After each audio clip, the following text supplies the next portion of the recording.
A church with one service a week will likely sing over 200 songs a year at least. And if you have multiple services each week, then you're going to sing a lot more songs. Here's the question: who picks the songs? Should the lead pastor pick? How involved should the lead pastor be? We're going to talk about this on today's episode.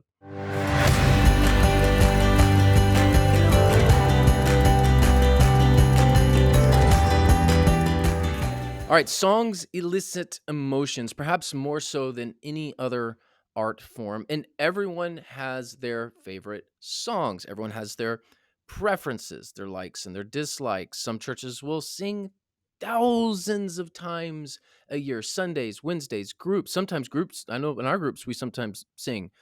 Students will have their own sessions. Children will have children's church. You've got VBS. I mean, we're talking thousands and thousands and thousands of times a year that some churches are singing, and most churches are singing at least hundreds of times a year. And then there will always be that one person that complains about that one song.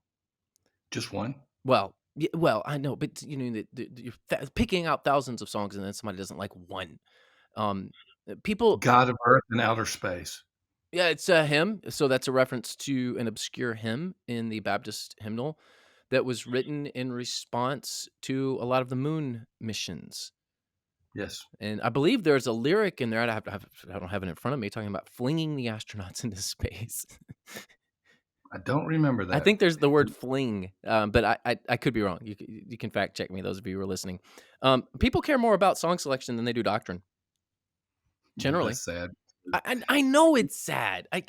I'm just stating facts. They, Yes, People but care some of them generally. don't like songs because they don't believe they're doctrinally sound, so sometimes those 2 intersect.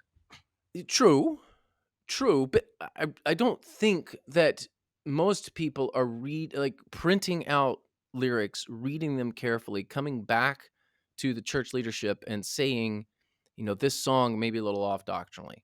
I think most of them just don't like the style of the song. I think Yeah. that's it more than Most anything. of them, you are correct. You are Um, correct. so yeah, most people generally care more about song selection than they do doctrine. And here's the thing: we can bemoan that. We can sit here and go, "Oh, that's just terrible," or we can address the issue and figure out, what's some good practices here. So the question is, how involved should the lead pastor be in selecting the worship songs? Now, this was a poll that we did with our Church Answers audience in the Church Answers community.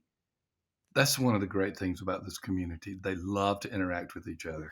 Yeah, and it's a great sample.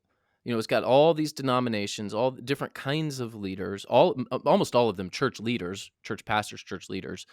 And we've got a little picture here, so show the picture so everyone can see it, um, and they can see the results. So just look at this for a second.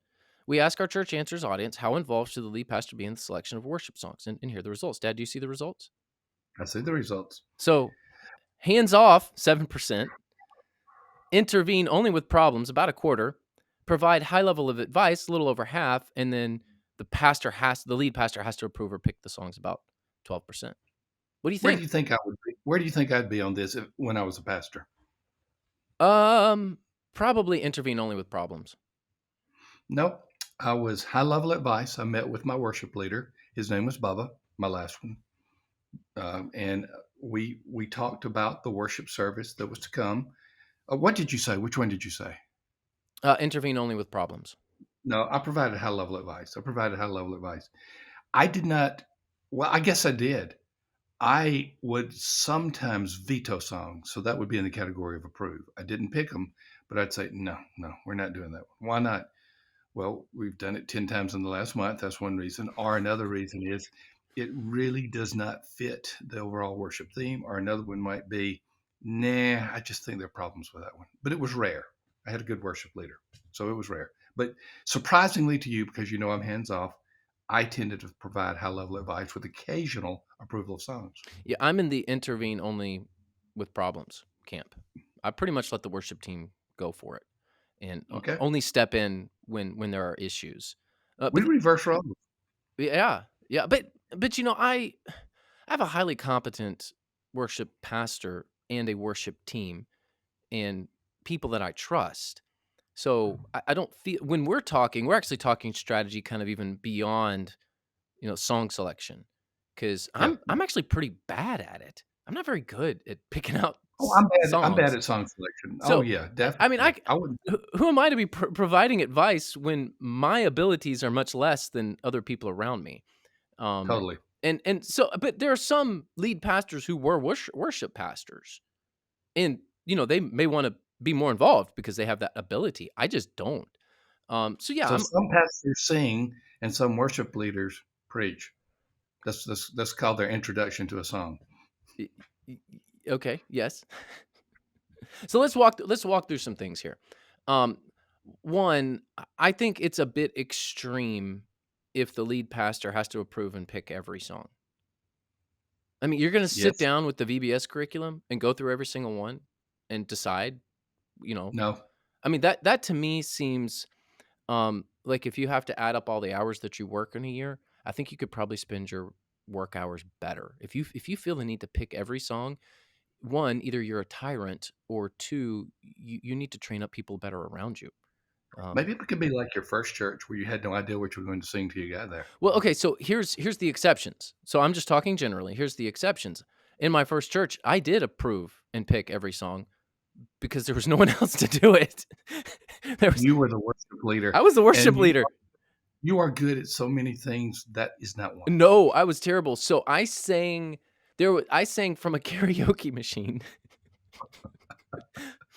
That's terrible. And at the time, I thought, where do I find hymns that will fit like a karaoke machine? And believe it or not, Walmart in the area sold hymn karaoke. So I doubt that that's still for sale. So I got this hymn karaoke album, whatever it was, and That's hilarious. there was probably 10 songs, 12 songs on there. So we would do 2 or 3 of those a week, and we'd cycle through them like every 2 months. That is that is hilarious. Golly, I had no idea that you got a hymn karaoke. Yeah, yeah. So in that case, I was approving and picking the songs, but it was out of necessity. So there are times you're bivocational, you don't have anybody else to do it, or you have a very inexperienced worship pastor and you're training that person up. So they're new, they need more help. You might be more involved. Um, Oh my goodness, you go to eBay and there are all kind of karaoke hymn CDs. I told you they're out at the time, so this would have been 2004. It was still out there. Wow, Dave Fowler, classic hymns, old and new karaoke. How I Got Over, Lord Have Your Way, Say No More. I'm trying to see if I see anything on here that I realize. Oh, there's Amazing Grace. Mm, don't know the others. There you go. It was on eBay. That's why I looked down. The other thing that I'll say that I think will help with this process. So let's think about solutions now. Let's say you have a problem with people picking out bad worship songs. Although I don't think that's probably a major problem in churches. I don't hear that a lot, that we've got people that pick out bad worship songs. But I do think it will help if the lead pastor, the teaching pastor, provides plenty of lead time with themes and Sure. directions. So if you want a better worship set and a more cohesive worship set that matches the sermon, you can't be sending people your stuff on like Friday and Saturday and expecting them to Right. to be able to manage on Sunday. So if you're Yeah. sending your material as the lead pastor on the weekend for Sunday and then thinking they need to make this match, well, that's not a fair, And that's not don't send your videographer your content the day before. yeah, it's not a fair expectation of anybody, really, even if they're full-time staff. That's Um what I'm doing.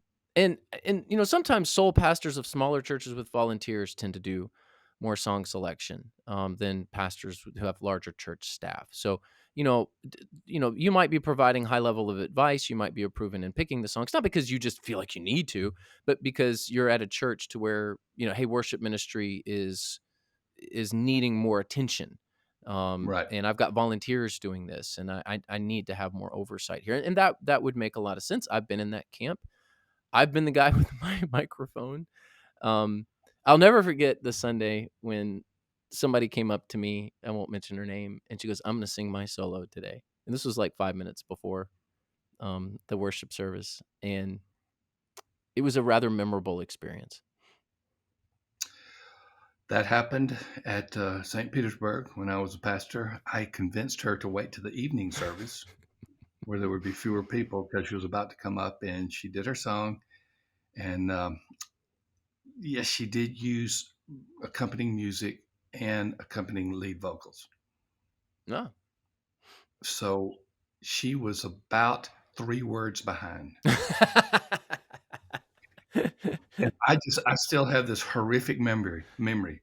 And he walks with, and he walks, and he talks, and he talks. Now, your late grandmother, my mother, the one you call Nana, happened to be in that service. She was holding you, or sitting by She you, probably I couldn't should say. stop laughing. She couldn't stop laughing, so she said, "I'm watching y'all," and she said, "Sam, you need to go to the bathroom." And she took you away, and you were saying, "No, Nana." And she said, "Yes, you're going to the bathroom," because she couldn't stop laughing, and she was on the front row with you, and she didn't come back till midway in the sermon. She wanted to make sure all the music was I give done. Nana a lot of credit. She loved the awkwardness of life. I get that from her. I totally get Yes. that from her. I love all the awkward stuff. Um, just there is a distinction between picking and approving songs for those of you who may be in that 12% camp. If you feel like that you have to pick every song, whew, that's a lot. But there is a little difference between approving the songs. Particularly if you've had a doctrinal issue with some of the songs as the lead pastor, and you need to offer some correction there. That's actually good leadership. If you're like, man, we've been singing some songs that are off doctrinally. I feel like I need to step in a little more.